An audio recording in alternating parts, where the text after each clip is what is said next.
ثبوت دیں اور جس طریقے سے میں پڑھاؤں میرے ساتھ مل کر مرد حضرات بآواز بلند اور خواتین آہستہ آواز میں نذران محبت پیش کریں۔ الصلاۃ والسلام علیک یا رسول اللہ، الصلاۃ والسلام علیک یا حبیب اللہ، الصلاۃ والسلام علیک یا نبی اللہ، وعلی آلک واصحابک یا نور اللہ، صلی اللہ تعالی علیہ وسلم۔ اللہ رب العزت کا بے پناہ فضل و کرم، احسان اور شکر ہے کہ اس کی توفیق سے مدرسہ ستاریہ غوثیہ میں یہ سنی اجتماع برائے خواتین منعقد ہوا۔ میں شکر گزار ہوں حضرت حافظ جابر صاحب قبلہ کا، جنہوں نے پیغام اسلام اور پیغام اہل سنت پہنچانے کے لیے اس قدر بہترین انتظام فرمایا۔ اللہ رب العزت سبوں کی کوششوں کو اپنی بارگاہ بے نیاز میں قبول فرمائے۔ اے خاتون جنت رضی اللہ تعالی عنہا کی کنیزو، مرد حضرات تو جمعہ مسجد پہنچ کر کے بھی کچھ نہ کچھ اللہ اور اللہ کے رسول علیہ السلام کا پیغام سن لیتے ہیں، لیکن خواتین اسلام کے لیے ایسے مواقع بہت کم میسر آتے ہیں کہ جن میں ان تک دین و سنیت کا پیغام پہنچایا جا سکے۔ آج کی یہ محفل اس حیثیت سے بہت اہمیت کی حامل ہے کہ آج یہاں سے آپ کو اسلام اور اہل سنت کی تعلیمات پہنچائی جائے گی۔ اس لیے میری آپ سے درخواست ہے کہ میں کوئی طویل اور تفصیلی گفتگو نہ کروں گا جس سے آپ اکتا جائیں، اور بے مقصد بھی بات نہ کروں گا، بلکہ ضرورت کے مطابق اپنے وقت میں گفتگو آپ کے سامنے رکھوں گا۔ عرض یہ ہے کہ آپ نہایت ہی توجہ کے ساتھ سماعت فرمائیں۔ اے خاتون جنت رضی اللہ تعالی عنہا کی کنیزو، اس وقت دنیا کے حالات کو جب ہم دیکھتے ہیں تو ہمیں پتہ چلتا ہے کہ مرد ہو یا عورت ہو، جوان ہو یا بزرگ ہو، ہر کوئی اپنے آپ کو بہتر بنانے کی فکر میں لگا ہوا نظر آتا ہے۔ اپنی پرسنالٹی، اپنی شخصیت اور اپنے آپ کو افیکٹو اور مؤثر بنانے کے لیے بھرپور کوشش کرتا ہے۔ اے خاتون جنت رضی اللہ تعالی عنہا کی کنیزو، ایک مسلمان ہونے کی حیثیت سے ہم پر یہ فرض ہے کہ ہم اللہ اور اللہ کے رسول علیہ السلام کی بارگاہ سے پوچھیں کہ ایک مسلمان مرد یا عورت اگر بہتر مسلمان مرد اور عورت بن کر جینا چاہتے ہیں تو وہ کیسے بن سکتے ہیں، کیونکہ دنیا داروں کے نزدیک اگر کوئی بندہ بہتر ہے تو آج وہ بہتر ہے، کل بہتر نہیں ہوگا، لیکن جو شخص اور جو مومنہ خاتون اللہ اور اللہ کے رسول علیہ السلام کی بارگاہ میں اپنے آپ کو بہتر بنا کر پیش کر لیں تو یقیناً یہ اس بات کی سچی علامت ہے کہ وہ دنیا میں بھی بہتر ہے اور آخرت میں بھی بہتر ہے۔ اے خاتون جنت رضی اللہ تعالی عنہا کی کنیزو، اللہ کے رسول صلی اللہ علیہ وآلہ وسلم نے ایک مسلمان کی پہچان بتائی ہے کہ مسلمان ہوتا کون ہے، مسلمان کی عادات اور اس کی خصلتیں کیسی ہوتی ہیں۔ ہمارے آقا علیہ السلام ارشاد فرماتے ہیں، المسلم من سلم المسلمون من لسانہ و یدہ،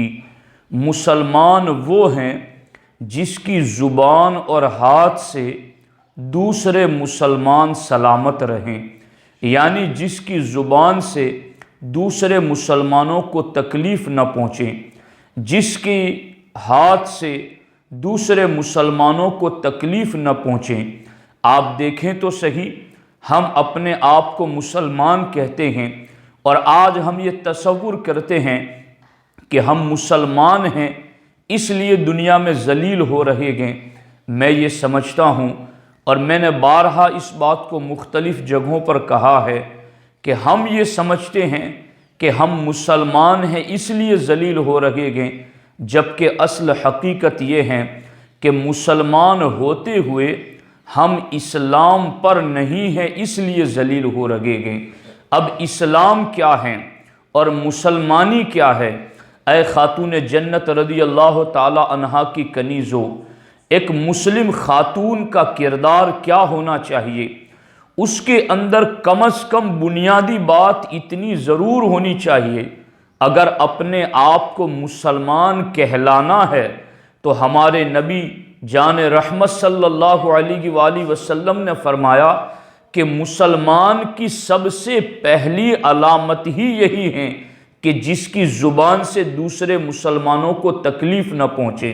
جس کے ہاتھ سے دوسرے مسلمانوں کو تکلیف نہ پہنچے۔ اسی لیے اللہ کے رسول علیہ الصلاۃ والسلام سے دوسرے مقام پر پوچھا گیا کہ حضور لوگوں میں سب سے بہتر کون ہیں؟ تو ہمارے آقا علیہ السلام نے ارشاد فرمایا کہ جس سے خیر کی امید رکھی جائے وہ لوگوں میں بہتر شخص ہے۔ اے خاتون جنت رضی اللہ تعالی عنہا کی کنیزو، آج بھی معاشرے کے اندر کئی عورتیں آپ کو ایسی نظر آ جائیں گی جن کے حوالے سے اگر کوئی بات کریں تو کئی دوسری عورتیں یہ بولنے پر مجبور ہو جائے گی، نہیں وہ عورت تو کسی کو ایسا کہہ ہی نہیں سکتی، نہیں اس کی طرف سے تو کسی کو یہ بولا گیا ہو یہ میں نہیں مانتی، کیونکہ اللہ کے رسول صلی اللہ علیہ وآلہ وسلم نے ارشاد فرمایا ہے کہ تم میں سے بہتر شخص وہ ہے کہ جس سے خیر کی امید رکھی جائے، جس کے بارے میں لوگ مطمئن ہو کہ اس سے مجھے کوئی تکلیف نہیں پہنچے گی، اس سے میری جان کو بھی تکلیف نہ پہنچے گی، میرے مال کو بھی تکلیف نہ پہنچے گی، میری عزت کو بھی تکلیف نہ پہنچے گی۔ اللہ کے رسول علیہ السلام فرماتے ہیں اگر تمہارے حوالے سے تمہارے پڑوسی اور تمہاری قوم کے لوگ اتنے مطمئن ہو جائے کہ اس عورت سے میری عزت کو نقصان نہ پہنچے گا، اس عورت کی طرف سے میرے مال کو نقصان نہ پہنچے گا، اس عورت کی طرف سے میری جان کو نقصان نہ پہنچے گا، اگر تمہارے حوالے سے اے خواتین اسلام مسلمان اتنے مطمئن ہو جائے تو پھر یقین رکھو اللہ کے رسول علیہ السلام کی بارگاہ کے اندر تم مسلم خواتین میں بہترین خاتون اسلام ہو، تم اللہ کے رسول علیہ السلام کی نظر میں ایک اچھی عورت ہو۔ اور میں آپ کو بتاؤں کہ جب ہم ان احادیث کو پڑھتے ہیں کہ زبان سے تکلیف نہ پہنچانا، عزت کو نقصان نہ پہنچانا، مال کو نقصان نہ پہنچانا، جان کو نقصان نہ پہنچانا، اسلام کی یہ بنیادی تعلیمات ہیں، لیکن جب ہم خواتین اسلام کی زندگی کو دیکھتے ہیں تو اللہ اکبر، عام طور پر آپ دیکھیں خواتین اسلام کہ زبان کتنی بے لگام ہو جاتی ہیں کہ اور وہ بھی کوئی تان اور طنز کے انداز میں کسی کو کچھ بولنا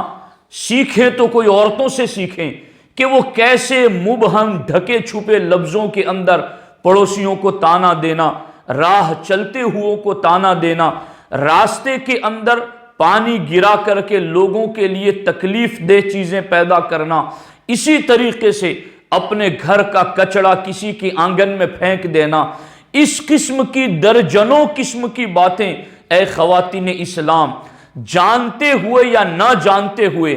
مسلم خواتین کرتی ہوئی نظر آتی ہیں۔ لیکن آج کا یہ سنی اجتماع اسی لیے منعقد کیا گیا ہے کہ ہم اپنے وجود کو نفع بخش وجود بنائیں، ہم اپنے وجود کو مسلمہ خاتون کا وجود بنائیں، ہم اپنے وجود کو ایک ایسے وجود میں ڈھالیں کہ ہمارے حوالے سے ہمارے پڑوسی اور مسلم معاشرہ اتنا مطمئن رہے کہ مجھے اس کی طرف سے اپنی عزت، اپنی مال اور اپنی جان کے حوالے سے کسی قسم کی تکلیف اور نقصان کا کوئی خطرہ نہیں کہ اے خواتین اسلام، اتنا تو ہمارا کردار کم از کم ہونا چاہیے۔ اور اگر آپ نے اس نصیحت کو نہ پکڑا اور اگر آپ نے اس بات پر کان نہ دھرے اور آپ نے ان باتوں کو عملی جامہ نہ پہنایا اور کانوں کان بات سن کر کے نکال دی، آئی گئی اور بات ختم کر دی، تو کیا آپ جانتی ہیں کہ اللہ کی بارگاہ میں اس پر پکڑ کتنی سخت ہوگی؟ اللہ اکبر۔ حضرت سیدنا امام مجاہد رضی اللہ تعالی عنہ ارشاد فرماتے ہیں قیامت کے دن لوگوں پر جو عذاب مسلط ہوگا، ان عذابوں میں سے ایک عذاب لوگوں پر یہ بھی مسلط کیا جائے گا کہ ان کے جسموں پر خارش طاری کر دی جائے گی، یعنی کھجلی آنے لگے گی۔ اللہ کے رسول علیہ السلام کی پیاری خواتین اور کنیزیں ذرا اس بات پر غور کریں کہ انسان کے بدن پر کھجلی مسلط کر دی جائے تو پھر اس کی حالت کیا ہوتی ہے؟ وہ بدن کو کھجاتا ہی رہتا ہے اور اس کو چین نہیں آتا، چمڑی چھل جاتی ہے، خون نکلنے لگتا ہے، لیکن اس کو ایسی تکلیف ہو جاتی ہے۔ حضرت امام مجاہد کہتے ہیں قیامت کے دن کچھ لوگوں پر خارش مسلط کر دی جائے گی، کھجلی مسلط کر دی جائے گی۔ جب وہ جسم کو کھجائیں گے تو یہاں تک کھجاتے رہیں گے کہ ان کی ہڈیاں نظر آنے لگے گی، ان کے جسم سے چمڑی اور گوشت جھڑنے لگے گا۔ جب ہڈیاں نظر آنے لگے گی تو اس وقت ایک ندا آئے گی اور ان جسموں کو کھجانے والوں سے پوچھا جائے گا کہ کیا تمہیں تکلیف ہو رہی ہے؟ اس وقت وہ کہیں گے ہاں ہمیں بہت تکلیف ہوتی ہے۔ وہ عورتیں بھی ہوں گی، وہ مرد بھی ہوں گے۔ اس وقت ان سے کہا جائے گا حقیقت میں یہ بدلہ ہے تمہارے اس گناہ کا جو تم دنیا میں ایمان والے مرد اور ایمان والی عورتوں کو دیا کرتے تھے۔ اے خاتون جنت کی کنیزوں، ایمان والی عورتوں کو تکلیف دینے کی بنیاد پر کس قدر زیادہ ذلت آمیز عذاب مسلط کر دیا جائے گا، اور قیامت کے دن پکار کر کہا جائے گا کہ یہ تمہارے اس گناہ کی سزا ہے جو دنیا میں تم ایمان والوں کو دیا کرتی تھی۔ تو آپ دیکھ رہی کہ آج ہماری زبان سے پڑوسیوں کو تکلیف پہنچ رہی کہ ہمارے انداز سے، رہن سہن سے پڑوسیوں کو تکلیف پہنچ رہی کہ راستے کے اندر کوڑا کرکٹ اور کچڑا پھینکنے کی وجہ سے راہ گیروں کو، راستہ چلنے والوں کو تکلیف ہو رہی کہ بے جا پانی گرانے کی وجہ سے آنے جانے والوں کو تکلیف پہنچ رہی کہ اللہ اکبر۔ کہاں وہ معاشرہ ہوا کرتا تھا جس کو ہمارے نبی علیہ السلام نے خیر القرون فرمایا، بہترین زمانہ، کہ ان کے مردوں عورتوں کو تو کیا ان کی گلیوں کو دیکھ کر کے بھی چلنے والے پکار اٹھتے تھے کہ یہاں بسنے والے مسلمان بسا کرتے ہیں، کہ جن کی گلیاں صاف ستھری ہیں،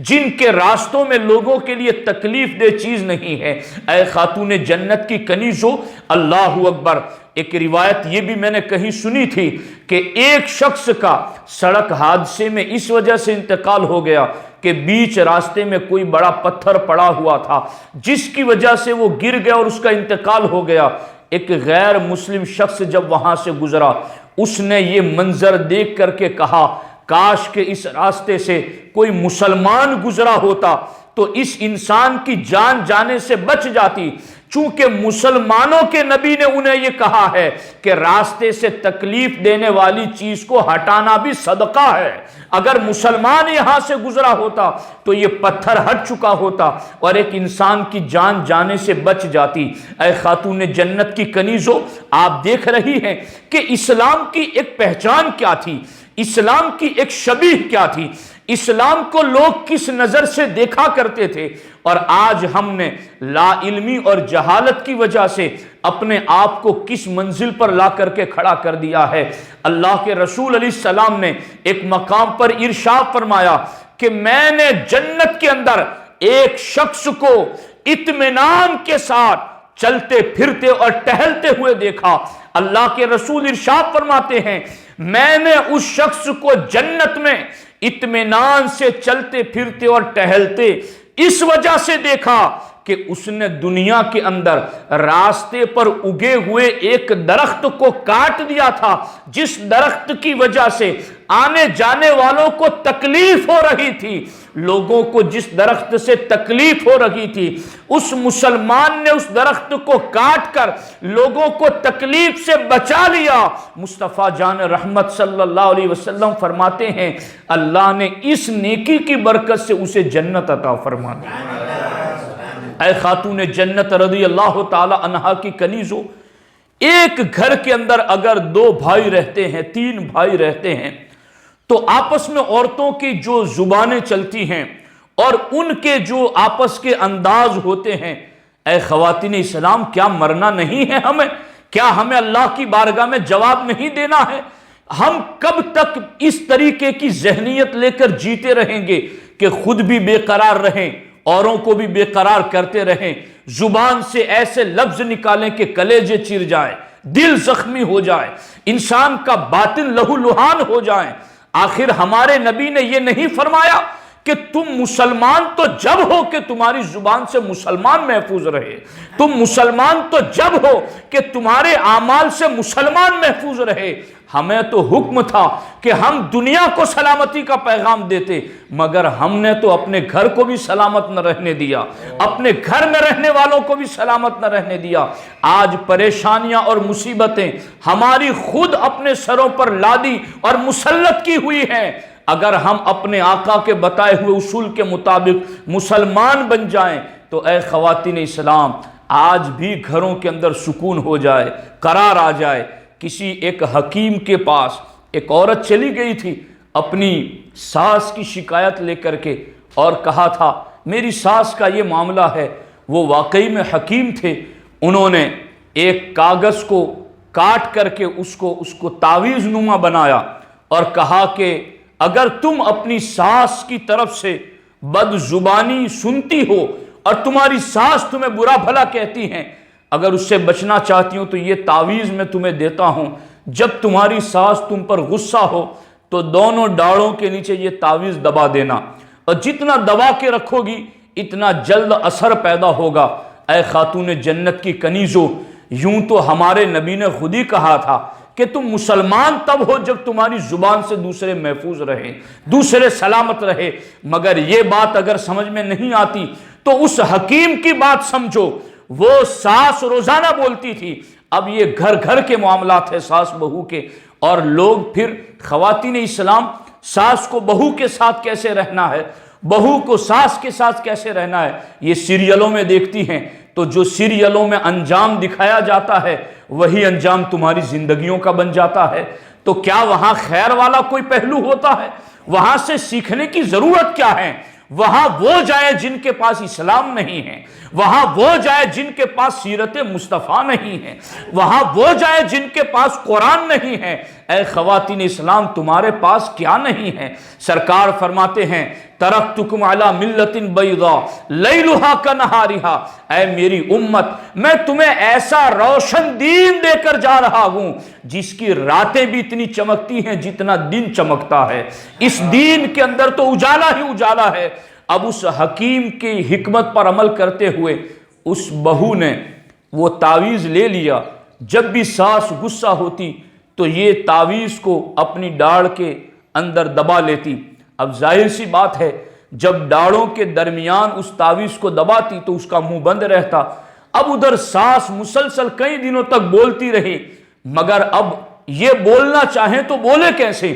چونکہ اس کا منہ تو تعویذ دبانے میں لگا ہوا ہے اور تعویذ کی وہ تدبیر دیکھنا چاہتی ہیں، مگر چند دنوں میں حالات یوں بدلے۔ اس بہو کی خاموشی نے ساس کو ماں کی محبت کے انداز میں ڈھال دیا۔ اب وہ ساس ماں کے انداز میں آ گئی اور وہ بولتی رہی مگر بہو کچھ نہیں بولی۔ تو آخر اس کو بھی سمجھ میں آ گیا کہ یہ ایک عورت ایسی ہے کہ جو خاموش رہتی ہے، میں کیوں اس کو تانا دیتی رہوں، کیوں اس کو بولتی رہوں۔ اس کی سختی نرمی میں تبدیل ہو گئی، اس کی شدت آسانی میں تبدیل ہو گئی۔ تو جہاں دو عورتوں میں سے ایک زبان کو خاموش رکھے وہاں اتنا فائدہ ہو جاتا ہے، جہاں دونوں سلامت رکھیں وہاں کتنی برکتوں کا اظہار ہوگا۔ اور ہمارے آقا نے تو خود فرمایا کہ مسلمان ہوتا ہی وہ ہے جس کی زبان سے دوسرے مسلمان سلامت رہے۔ اے خاتون جنت کی کنیزو، آج کا پیغام آپ کے لیے یہی ہے۔ میں یہاں پر حضرت یزید بن شجرہ رضی اللہ تعالیٰ عنہ کی وہ روایت بھی ذکر کرنا چاہتا ہوں۔ فرماتے ہیں جس طرح تالاب کے کنارے ہوتے ہیں ایسے ہی جہنم کے بھی کنارے ہیں۔ حضرت یزید بن شجرہ فرماتے ہیں جس طرح تالاب کے کنارے ہوتے ہیں یوں ہی جہنم کے بھی کنارے ہیں، اور جہنم کے کناروں پر بختی اونٹوں کی طرح سانپ ہیں اور خچروں کی طرح موٹے موٹے بچھو ہیں جو اللہ نے جہنمیوں کو عذاب دینے کے لیے مقرر اور مسلط کر دیے ہیں۔ حضرت یزید بن شجرہ کہتے ہیں جب جہنمی جہنم میں عذاب سے کانپ جائیں گے اور عذاب میں آسانی مانگیں گے تو انہیں حکم دیا جائے گا اگر عذاب میں آسانی چاہتے ہو تو جہنم کے کناروں کی طرف آؤ۔ اب کناروں پر اونٹوں کی طرح سانپ ہیں، کناروں پر خچروں کی طرح بچھو ہیں۔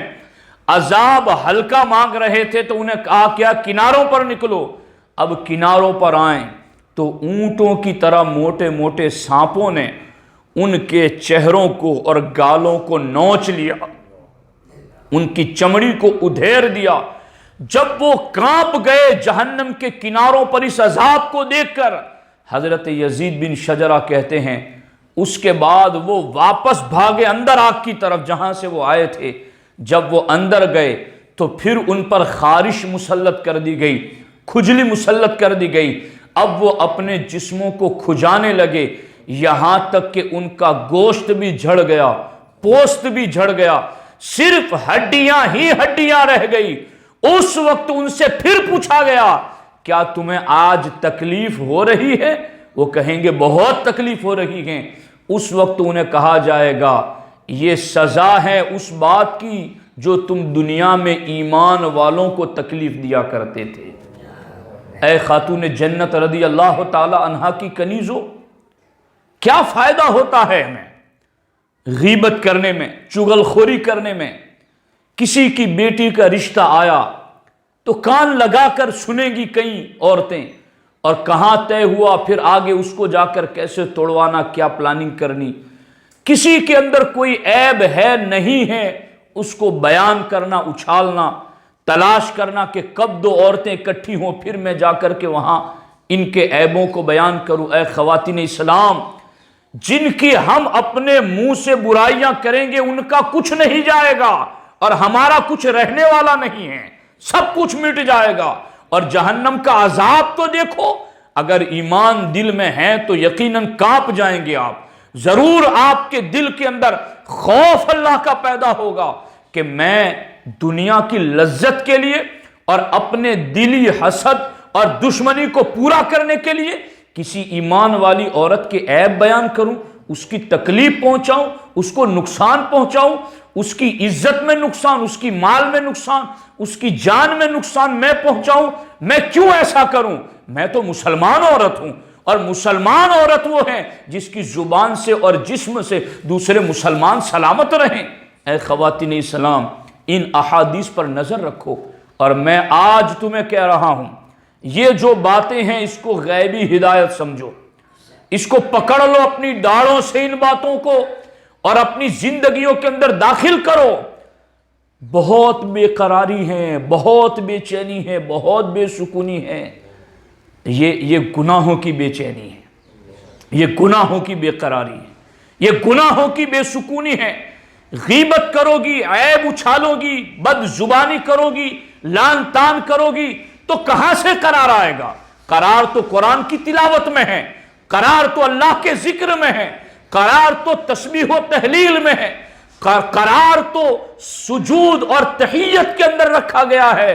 اور یہ قرار والے کام نہ کر کے بے قراری والے کام ہم کریں گے تو پھر اے خواتین اسلام ہمارے گھروں میں بے قراری ہی تو رہے گی، بے سکونی ہی تو رہے گی۔ میں یہ نہیں کہتا کہ تمام خواتین اسلام ایسی ہیں، لیکن یقیناً ہمارا معاشرہ بڑی تیزی کے ساتھ اس برائی کے اندر مبتلا ہوتا چلا جا رہا ہے۔ گھر گھر میں سکون نہیں، پڑوسی پڑوسی میں سکون نہیں، دیوار تو ایک ہے مگر ان کے دل ایک نہیں ہیں۔ کل تک وہ پوزیشن تھی، کوئی بیمار ہوتا پورا محلہ اکٹھا ہو جاتا اس کو دواخانے لے جانے کے لیے، ہاسپٹل لے جانے کے لیے۔ آج پڑوسی آنے کے لیے تیار نہیں ہے، راستہ چلتا ہوا کوئی دیکھتا ہے کوئی مصیبت میں مبتلا ہے، کوئی کھڑا رہنے کے لیے تیار نہیں ہے۔ آخر ہم نے کس طرح کی زندگی گزاری ہے؟ ہم نے اپنی زبان اور جسم سے لوگوں کو تکلیفیں پہنچائی ہیں، جس کی وجہ سے لوگ ہم سے سلامت نہ رہے، لوگ ہم سے مطمئن نہیں ہیں۔ بلکہ سرکار نے فرمایا بدترین انسان وہ ہیں جس کے شر سے لوگ محفوظ نہ ہو، جس کی وجہ سے لوگ ایسا خطرہ محسوس کریں یار وہ آ رہی ہے، یار وہ آ رہا ہے، اب ابھی کچھ نہ کچھ ایسی بات بولے گا جس سے مجھے دکھ ہوگا، لوگ دیکھ کے راستہ بدل دیں۔ وہ بیٹھے تو لوگ اٹھ کے چلے جائیں، وہ آئیں تو لوگ آپس میں ادھر ادھر ہو جائیں۔ اے خواتین اسلام، ہم اپنی ایسی پہچان کیوں بنائیں؟ ایسی عورت اگر ہے تو وہ سرکار فرماتے ہیں وہ بدترین عورت ہیں۔ ہمیں تو ایسی عورت بننا چاہیے جس میں ہمارے نبی نے فرمایا کہ تمہیں دیکھیں تو لوگ مطمئن رہیں کہ میری عزت، میرا مال اور میری جان یہ عورت ایسی ہیں کہ اس سے ان میں سے کسی چیز کو تکلیف نہیں پہنچے گی، میں مطمئن ہوں۔ اگر آج کے اس اجتماع سے آپ نے یہ سبق لے لیا تو سمجھ جاؤ کہ غیبی ہدایت کو آپ نے ہاتھوں ہاتھ پکڑ لیا۔ میں آپ کو بتاؤں یہ غیبی ہدایت کا مسئلہ کیا ہے۔ میرے اور آپ کے امام، کروڑوں حنفیوں کے امام سیدنا امام اعظم ابو حنیفہ رضی اللہ تعالی عنہ، اللہ اکبر، حضرت مسعر بن کدام فرماتے ہیں مسجد سے باہر نکلتے ہوئے امام اعظم ابو حنیفہ رضی اللہ تعالی عنہ کا قدم بے خیالی اور بے توجہی میں ایک چھوٹے سے بچے کے پاؤں پر پڑ گیا، جس کی وجہ سے وہ بچہ زور سے پکار اٹھا یا شیخ الا تخاف القصاص یوم القیامہ، اے بزرگ شخص کیا ڈرتے نہیں ہیں اس بات سے کہ قیامت کے دن آپ کی پہنچائی ہوئی اتنی تکلیف کا اللہ مجھے بدلہ دلائے گا؟ آپ نے مجھے اتنی تکلیف پہنچائی جس کا آپ کو قیامت کے دن بدلہ دینا پڑے گا، کیا اس سے ڈرتے نہیں ہیں؟ امام اعظم ابو حنیفہ وقت کے امام بے توجہی میں، پلاننگ کے ساتھ نہیں، غور و فکر کے ساتھ نہیں، بے توجہی میں بغیر دھیان نہیں تھا اس بات کی طرف، اس لیے پاؤں پڑ گیا۔ مگر اس پاؤں پڑنے پر جب اس بچے نے یہ کہا تو اس کی بات سن کر کے امام اعظم ابو حنیفہ بے ہوش ہو گئے، بے ہوشی طاری ہو گئی۔ حضرت مسعر بن کدام فرماتے امام اعظم سے پوچھا گیا حضور اتنی بات پر آپ بے ہوش ہو گئے، اتنی سی بات پر؟ امام اعظم فرماتے تمہیں اتنی سی بات لگتی ہے، میں تو اس آواز کو اپنے لیے غیبی ہدایت مانتا ہوں کہ اس میں میرے لیے غیبی اشارہ ہے، اس میں میرے لیے غیبی ہدایت ہے، اس میں مجھے اللہ کی بارگاہ سے گویا کوئی نصیحت اور پیغام دے دیا گیا ہے کہ اگر اتنی بھی تکلیف بے خیالی میں بھی تم سے کسی کو پہنچی تو قیامت کے دن بدلہ دیے جانے کے خوف سے میں بے ہوش ہو گیا۔ آپ دیکھیں تو صحیح، حضرت جابر بن یزید رضی اللہ تعالی عنہ اپنے خاندان والوں کے ساتھ رات کو ایک جگہ سے گزر رہے تھے تو ایک باغ کے قریب سے گزرے۔ خواتین اسلام بہت دھیان سے سننا، حضرت جابر رضی اللہ تعالیٰ عنہ فرماتے ہیں کہ جب اس باغ کے قریب سے ہم گزرے تو میں نے اس باغ سے ایک لکڑی اٹھا لی تاکہ گھر پہنچتے تک کوئی کتا وغیرہ تکلیف نہ دے اور اس لکڑی کے ذریعہ میں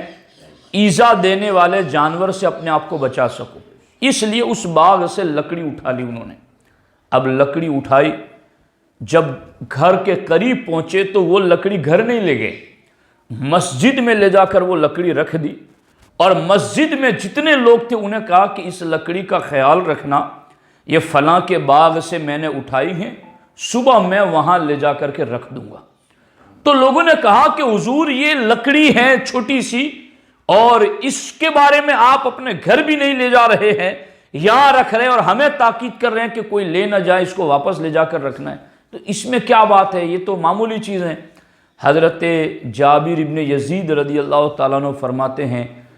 اگر یہی خیال تمام آنے جانے والے کر کے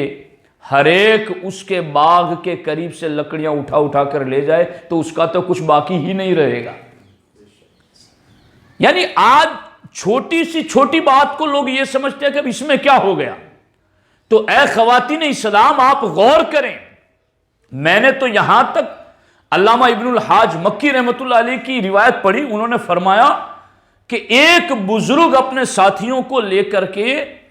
گیہوں کے کھیت کے قریب سے گزر رہے تھے، تو ان کے ایک ساتھی نے گیہوں کی بالی کو صرف ہاتھ لگایا، گیہوں کی بالی کو صرف ہاتھ لگایا، اس بزرگ نے دیکھ لیا، فوراً اس کو ٹوکتے ہوئے کہا کہ اس کھیت کے مالک سے معافی طلب کرو۔ کہا حضور میں نے کوئی گیہوں کی بالی توڑی تو نہیں، اور میرے ہاتھ لگانے سے کوئی نقصان تو ہوا نہیں، تو اب میں کیوں جا کر کے اس سے معافی مانگوں؟ کہا مجھے یہ بتاؤ کہ اگر تمہاری طرح 1000 یا 1000 سے زیادہ بندے یہاں کھیت کے قریب سے گزرے اور ہر کوئی تمہاری طرح اس کی بالی کو پکڑے چھوئے اور دیکھے تو کیا پھر نقصان نہیں ہوگا؟ کہا 1000 یا اس سے زیادہ لوگ اگر چھوئیں گے پکڑیں گے تو نقصان ہوگا ہی ہوگا۔ کہا پھر وہ 1000 کے چھونے سے جو نقصان ہوگا اس نقصان میں تمہارا چھونا بھی نقصان دینے والی چیز ہے، اتنی پر معافی مانگو، اور اگر تم نے اس سے معافی نہیں طلب کی تو میں تمہیں اپنے ساتھ نہیں رکھوں گا، تم میرے ساتھ رہنے کے قابل نہیں۔ اے خاتون جنت رضی اللہ تعالی عنہا کی کنیزو، ہم تو مدرسہ غوثیہ میں بیٹھے ہیں، ہم تو غوث پاک کے ماننے والے ہیں، ہم بزرگوں کو اولیاء اللہ کو ماننے والے ہیں، ہم اولیاء اللہ صوفیاء صالحین کو ماننے والے ہیں، یہ ہمارے بزرگوں کا کردار ہے، ان کی پاکیزہ زندگی ہے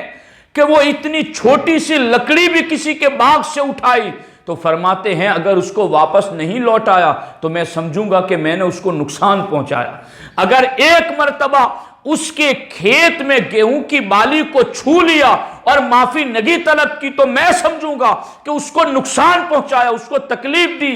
جہاں اتنی چھوٹی باتوں کو بھی ہمارے بزرگ تکلیف سمجھ کر کے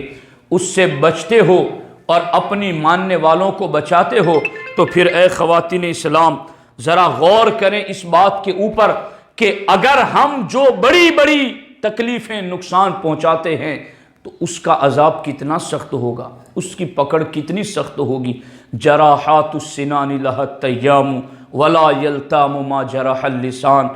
نیزوں اور بھالوں کے زخم تو بھر جاتے ہیں مگر زبانوں کے دیے ہوئے زخم بھرتے نہیں ہیں۔ اے خاتون جنت کی کنیزو، آج آپ کے لیے سنی اجتماع کا پیغام یہی ہے کہ اپنی زبان سے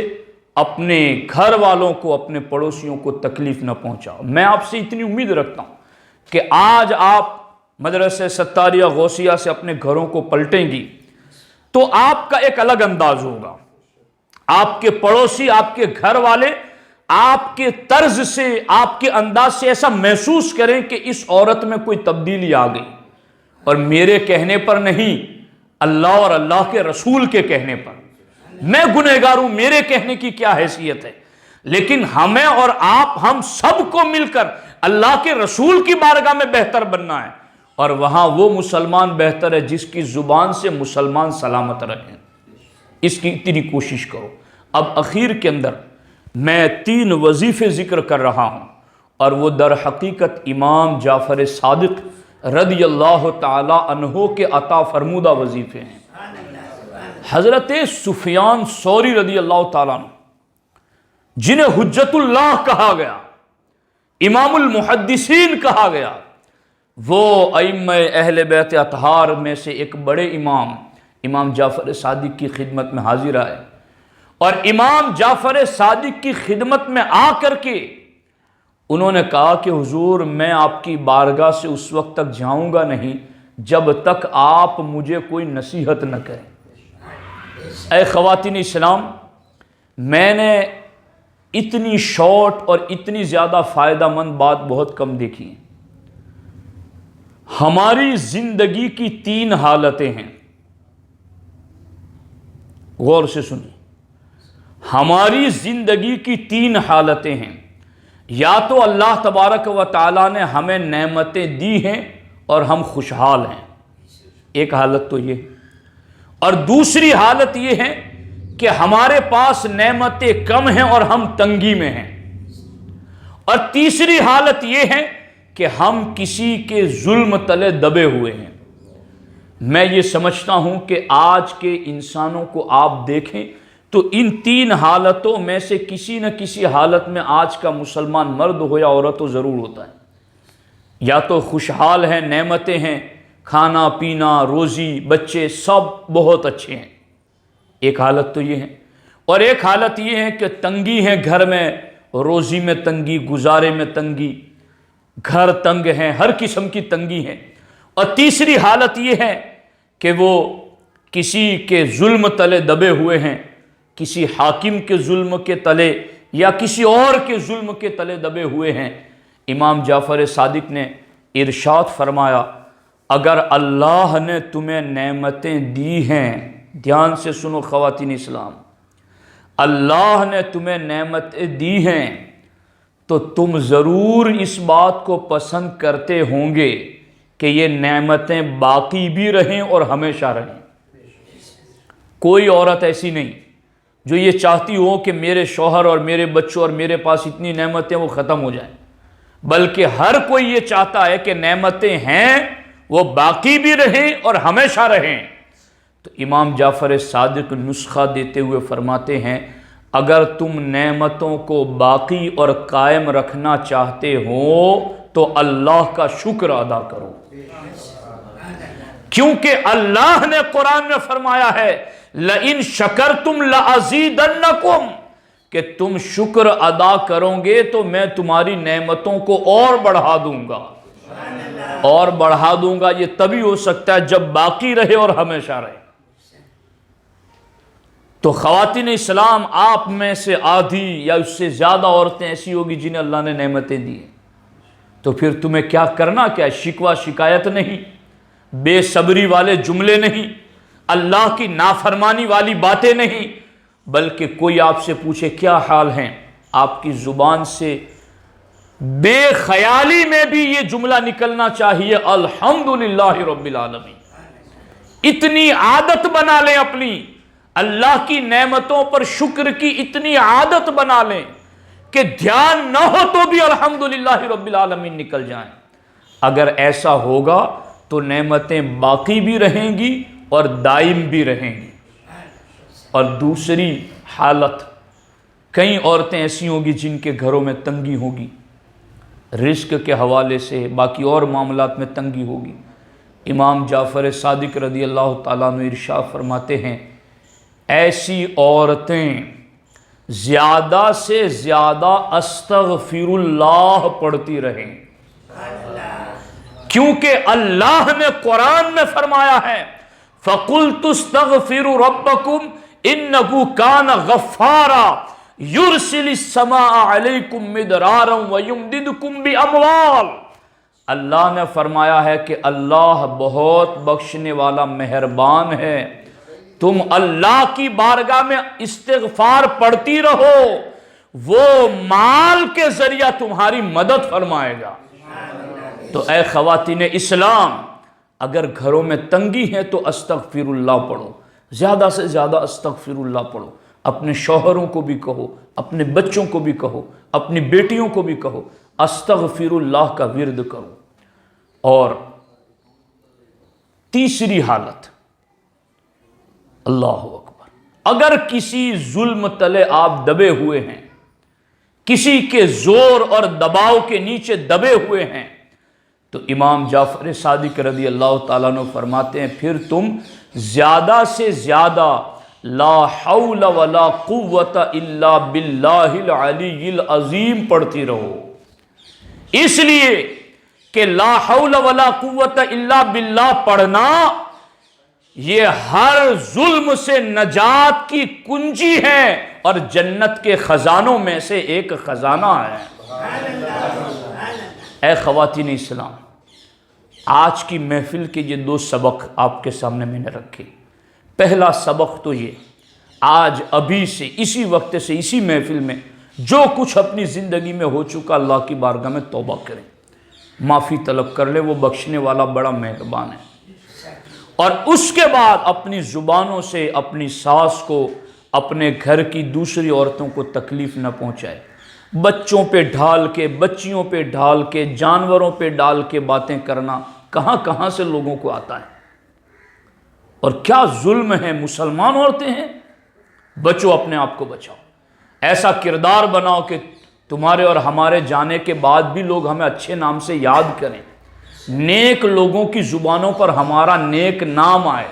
اللہ رسول کی بارگاہ میں ہم نیک قرار پائیں، ایسی بن کر کے رہو۔ اور اللہ نے نعمتیں دی ہیں، شکر ادا کرو، تنگی ہیں، استغفر اللہ پڑھو، اور اگر کسی بوجھ تلے دبے ہوئے ہیں تو لا حول ولا قوت الا باللہ پڑھو۔ میں اس پر خواتین اسلام، حافظ جابر صاحب میں یہ بات خاص عرض کرنا چاہتا ہوں، چونکہ یہاں کئی معلمات بھی ہوں گی ہمارے مدرسے میں پڑھانے والی،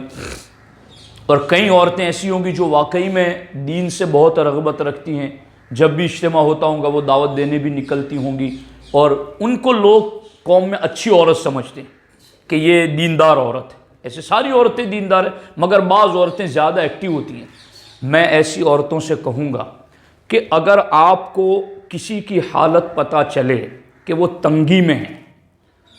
اگر آپ کو وہ ملے اور آپ سے پوچھیں، کہیں اپنا درد دکھ بتائیں، تو آپ اس کو یہ وظیفہ بتا دیں کہ اگر تمہارے یہاں تنگی ہیں تو تم استغفر اللہ پڑھو۔ یہ باتیں، یہ نور ہے، جتنا پھیلے گا اتنی روشنی ہوگی۔ پھیلاؤ اس نور کو۔ آپ کو پتا چلے آپ کی کوئی سہیلی ہے، آپ کے خاندان میں آپ کی بہن ہے، کہیں اور رہتی ہیں، تنگی میں ہیں، اس کو میسج کرو، اس کو بتاؤ کہ ہم نے امام جعفر صادق کا دیا ہوا وظیفہ سنا ہے کہ تم استغفر اللہ پڑھو گے تو تم تنگی سے باہر آ جاؤ گے، بتاؤ اس بات کو۔ اور اگر اللہ نے نعمتیں دی ہیں، تمہارے رشتہ دار ریلیٹیو یہاں باہر کہیں بھی رہتے ہیں، نعمتوں میں ہیں، اب ہم بھی چاہتے ہیں کہ ہمارا بھائی، ہمارے رشتہ دار اگر نعمتوں میں ہے تو وہ خوش رہیں، ان کی نعمتیں باقی رہیں، تو پھر ہم بھی اپنے رشتہ داروں کو بتائیں کہ نعمتیں باقی رکھنی ہیں تو الحمدللہ کی کثرت کرو، زیادہ سے زیادہ الحمدللہ پڑھو، اور کہیں کسی بھی قسم کی دباؤ میں بوجھ تلے دبے ہوئے ہیں تو لا حول ولا قوت الا باللہ کی کثرت کرو۔ اور آخری بات، اور یہ بہت اہم ہے، مولانا جابر صاحب، اتنی اہم بات ہے کہ واقعی میں ہر عورت کو اس کا روزانہ کا وظیفہ بنا لینا چاہیے۔ حضرت عبداللہ ابن مسعود رضی اللہ تعالیٰ عنہ، خواتین اسلام بہت دھیان سے سنیے، حضرت عبداللہ ابن مسعود رضی اللہ تعالیٰ عنہ 6 نمبر پر کلمہ پڑھ کر مسلمان ہونے والے صاحب، اور فقہ حنفی کے مسائل انہی کی مرویات پر، اتنے بڑے امام ہیں، صحابی رسول، اسلام کے لیے بہت خدمتیں انجام دی۔ جب ان کا آخری وقت آیا تو حضرت عثمان غنی رضی اللہ تعالیٰ عنہ کا دور خلافت تھا۔ حضرت عثمان غنی ان کے گھر گئے، چونکہ ان کی بیٹیاں تھیں ان کے یہاں، تو حضرت عثمان غنی ان کے گھر گئے، اور حضرت عبداللہ ابن مسعود جو کہ بستر مرگ پر لیٹے ہوئے تھے، ان سے پوچھا کہ ما تشتہی، ماذا تشتہی، تم کیا چاہتے ہو؟ انہوں نے کہا ارجو رحمت ربی، بس میں اللہ کی رحمت چاہتا ہوں۔ تو حضرت عثمان غنی رضی اللہ تعالیٰ عنہ نے پوچھا کہ کیا میں طبیب کو بلاؤں کہ تمہارا علاج کریں؟ تو حضرت عبداللہ ابن مسعود نے کہا طبیب ہی کے حکم سے میں بیمار ہوا ہوں، یعنی اللہ کے حکم سے، اسی کے حکم سے مجھ پر بیماری آئی ہیں۔ پھر حضرت عثمان غنی نے کہا کہ کیا میں تمہارے لیے کوئی وظیفہ مقرر کر دوں، یعنی ہر مہینے تمہارے گھر کچھ نہ کچھ بیت المال سے رقم پہنچتی رہے، چونکہ اسلام کے لیے تمہاری خدمتیں بہت ہیں، اب تم کما نہیں سکتے، جا نہیں سکتے، تو اسلام تمہاری خدمت کرے گا۔ تو کیا میں تمہارے لیے کوئی وظیفہ مقرر کر دوں جو ہر مہینے تمہیں ملتا رہے؟ کہا مجھے اس کی حاجت نہیں۔ تو حضرت عثمان غنی نے مشورہ دیتے ہوئے کہا چلو آپ کو اس کی حاجت نہیں ہے، مگر یہ سرمایہ جو ملے گا وہ تمہاری بچیوں کے کام آ جائے گا، کہ تب تمہارے جانے کے بعد بچیاں کہیں محتاج نہ ہو جائے، تو اس لیے میں یہ رقم تمہیں دینا چاہتا ہوں۔ کہا عثمان تم نے یہ گمان کیسے کر لیا کہ میری بچیاں محتاج رہے گی؟ کہا تم اتنے یقین سے کہتے ہو کہ تمہاری بچیاں محتاج نہیں ہوگی؟ کہا نہیں ہوگی، کیونکہ میرے نبی نے فرمایا ہے کہ جو روزانہ رات کو سونے سے پہلے سورہ واقعہ پڑھ کے سوئے گی وہ کبھی محتاج نہیں ہوگی، اور میں نے اپنی بیٹیوں کو سورہ واقعہ پڑھنے کا پابند کر دیا ہے۔ میری بیٹیاں روزانہ سونے سے پہلے سورہ واقعہ پڑھ کر سوتی ہیں، تو مجھے اپنے نبی کے فرمان پر یقین ہے میری بیٹیاں کبھی محتاج نہیں ہوگی۔ اے خواتین اسلام، آپ میں سے کئی عورتیں ماؤں کے درجے میں ہوگی جن کی بیٹیاں آج شادی شدہ ہے یا شادیوں کی ان کا وقت آ چکا ہے۔ ہر ماں باپ چاہتے ہیں کہ میری بیٹی میرے گھر بھی سکھی رہے، جہاں جائیں وہاں بھی سکھ چین سے رہیں، تو ان بچیوں کو سورہ واقعہ پڑھنا سکھاؤ اور خود بھی سورہ واقعہ پڑھنا سیکھو اور اس پر عمل کرو۔ میں بہت زیادہ شکر گزار ہوں حافظ جابر صاحب کا، سید صاحب کا، معرفیق صاحب کا، اور یہاں کی تمام معلمات، اور جن جن عورتوں نے گھروں کو پہنچ کر دعوتیں دی، اور جتنی عورتیں آئی، سب اللہ کریم کی بارگاہ میں دعا ہے کہ اللہ تبارک و تعالی آپ سبوں کی کوششوں کو اپنی بارگاہ بے نیاز میں قبول فرمائے، اور اللہ تبارک و تعالی آپ کو، ہمیں سب کو ان سنی ہوئی باتوں پر عمل کی توفیق عطا فرمائے۔ آئیے اب کچھ دیر دعا کر لیتے ہیں۔ بسم اللہ الرحمن الرحیم۔ اللہم صلی علی سیدنا و مولانا محمد معدن الجود والکرم منبع العلم والحلم والحکم وآلہ الکرام وابنہ الکریم وبارک وسلم۔ یا ارحم الراحمین، یا رحمان الدنیا و یا رحیم الآخرہ، یا حی یا قیوم، یا قاضی الحاجات، یا بدیع السماوات والارض، یا ارحم الراحمین۔ تیری توفیق سے سنی اجتماع برائے خواتین منعقد ہوا۔ یا اللہ اس میں قرآن مجید کی تلاوت ہوئی، نعتیں پڑھی گئی ہوگی، یا اللہ تیرے محبوب کا پیغام سنایا گیا، اس سب کو اپنی بارگاہ بے نیاز میں قبول فرما۔ یا اللہ یا رحمان یا رحیم، ہمیں ایسا مسلمان مرد اور ایسی مسلمہ خاتون بنا کہ ہماری زبان اور ہمارے ہاتھ سے دوسرے مسلمان سلامت رہیں۔ اے اللہ اپنے محبوب کے فرمان کی روشنی میں ہمیں بہترین مسلمہ خاتون بن کر اور مسلم مرد بن کر زندگی گزارنے کی توفیق عطا فرما۔ یا اللہ یا رحمان یا رحیم، تیری نعمتوں پر تیرا شکر ادا کرنے کی اور تنگی آ جائے تو استغفر اللہ پڑھنے کی، اور اگر کسی بوجھ تلے دب جائیں تو لا حول ولا قوت الا باللہ پڑھنے کی توفیق عطا فرما۔ یا اللہ یہ جو تعلیمات ہم نے سنی اس پر عمل کرنے اور اسے عام کرنے کی توفیق عطا فرما۔ یا اللہ ہمارے ساتھیوں نے، علماء نے، ہماری معلمات نے محنت کی، کوششیں کی، یا اللہ سب کی کوششوں کو قبول فرما۔ یا رب بالمصطفیٰ بلغ مقاصدنا واغفر لنا ما مضى یا واسع الکرم لی خمسۃ اطفی بہا حر الوباء الحاطمہ المصطفیٰ والمرتضی وابناہما والفاطمہ۔ یا صدیق یا عمر یا عثمان و یا حیدر دفع شرکن خیر آور، یا شبیر و یا شبر، الہی خیر گردانی بحق کے شاہ جیلانی، الہی خیر گردانی بحق کے شاہ جیلانی،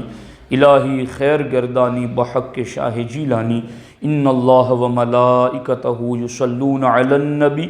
یا ایہا الذین آمنوا صلوا علیہ وسلموا تسلیما۔ اللہم صلی علی سیدنا و مولانا محمد و آلہ و صحبہ وبارک وسلم وافوض امری الی اللہ ان اللہ بصیر بالعباد وصلی اللہ تعالی علی خیر خلقہ وعلی آلہ و صحبہ اجمعین برحمتک یا ارحم الراحمین۔ انشاءاللہ الرحمن آج رات کو عشاء کی نماز کے بعد ہماری نگینہ مسجد میں شب معراج النبی یعنی جشن معراج النبی صلی اللہ علیہ وسلم منایا جائے گا۔